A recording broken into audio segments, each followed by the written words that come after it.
ഒന്നും മുൻകൂട്ടിയുള്ള ഒരു തീരുമാനങ്ങളൊന്നുമല്ല. സത്യത്തിൽ ബ്രെയിൻ ഡെത്ത് നടന്നു എന്ന് പറഞ്ഞപ്പം എൻ്റെ മനസ്സ് ചെറുതായിട്ട് പോയി. പക്ഷേ ഞാനത് ആരോടും പറഞ്ഞില്ല. പക്ഷേ പിറ്റേ ദിവസം കൺഫേം ചെയ്ത് കഴിഞ്ഞപ്പം മകൻ എന്നോട് ചോദിക്കുന്നു, ഞങ്ങളൊരു തീരുമാനം എടുത്തിട്ടുണ്ട്. ഞാനതിനോട് യോജിച്ചു. ഞാൻ പൂർണ്ണമായിട്ട് യോജിക്കുകയാണ് ചെയ്തത്.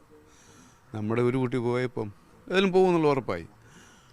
5 കുട്ടികൾ, ഇത് 5 അന്നേരമൊന്നും അറിയത്തില്ല. അപകടം ഉണ്ടാതെ കഴിഞ്ഞ 5-ാം തീയതി വ്യാഴാഴ്ച ഉച്ചയ്ക്ക് 2 മണിക്ക് കോട്ടയം ചിങ്ങവനം ബോർമക്കവല എന്ന് പറയുന്ന സ്ഥലത്താണ് നടന്നത്. ഞാനും മകനും മല്ലപ്പള്ളി ഞങ്ങളുടെ സ്ഥാപനത്തിലുണ്ട്.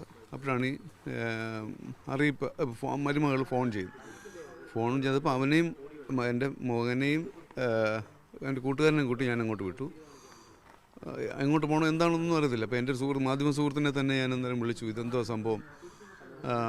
അപ്പോൾ അദ്ദേഹം അവിടെ പോയി അന്വേഷിച്ചു. അദ്ദേഹത്തിൻ്റെ വീടിനടുത്താണ്. അന്വേഷിച്ചപ്പോഴാണ് ഇതിൽ ഒരു ചിത്രം വ്യക്തമാകുന്നത്. പിന്നെ ഞാൻ അപകടം നടന്ന ഉടനെ കുട്ടിയെ ആലിനെ ചങ്ങനാശ്ശേരി ഗവൺമെൻറ് ആശുപത്രി കൊണ്ടുവന്നു. അവിടുന്ന് ചെത്തിപ്പുഴ ആശുപത്രി കൊണ്ടുവന്നു. ചെത്തിപ്പുഴയിൽ നിന്നാണ് PICU ഉള്ള ബിലീവേഴ്സിലോട്ട് മാറ്റുന്നത്.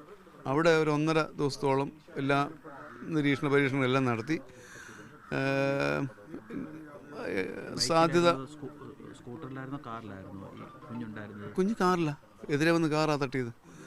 അയാൾ ഉറങ്ങിപ്പോയെന്നാണ് നമുക്ക് കിട്ടുന്ന വിവരം, എതിരെ വന്ന് കാറുകാരൻ. അപ്പം അവിടുന്ന് നേരെ നമ്മൾ അമൃത ആശുപത്രിയിലേക്ക് കൊണ്ടുപോകായിരുന്നു. അവിടെയും കിട്ടാവുന്ന എല്ലാ പരിചരണങ്ങളും കിട്ടി. പൊതുപ്രവർത്തകനാണ്, മാധ്യമപ്രവർത്തകനാണ്, ചേട്ടൻ്റെ ഒരു തീരുമാനമായിരുന്നു ഈ അവയവങ്ങൾ? അല്ലല്ല, ഞങ്ങൾക്ക് അങ്ങനെ ഒന്നും മുൻകൂട്ടിയുള്ള ഒരു തീരുമാനങ്ങളൊന്നുമല്ല. സത്യത്തിൽ ബ്രെയിൻ ഡെത്ത് നടന്നു എന്ന് പറഞ്ഞപ്പം എൻ്റെ മനസ്സ് ചെറുതായിട്ട് പോയി. പക്ഷേ ഞാനത് ആരോടും പറഞ്ഞില്ല. പക്ഷേ പിറ്റേ ദിവസം കൺഫേം ചെയ്ത് കഴിഞ്ഞപ്പം മകൻ എന്നോട് ചോദിക്കുന്നു, ഞങ്ങളൊരു തീരുമാനം എടുത്തിട്ടുണ്ട്. ഞാനതിനോട് യോജിച്ചു. ഞാൻ പൂർണ്ണമായിട്ട് യോജിക്കുകയാണ് ചെയ്തത്.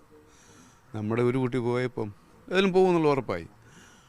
5 കുട്ടികൾ, ഇത് 5 അന്നേരമൊന്നും അറിയത്തില്ല. ഒരാൾക്കാണെങ്കിലും കൊടുക്കുക എന്നാണ് പറഞ്ഞത്. ഇപ്പോൾ 5 കുട്ടികൾക്ക് ജീവനായെങ്കിൽ ഞങ്ങൾക്ക് 5 കൊച്ചുമക്കളുണ്ടായി എന്നുള്ളത് ഞങ്ങൾ കരുതുന്നുള്ളൂ.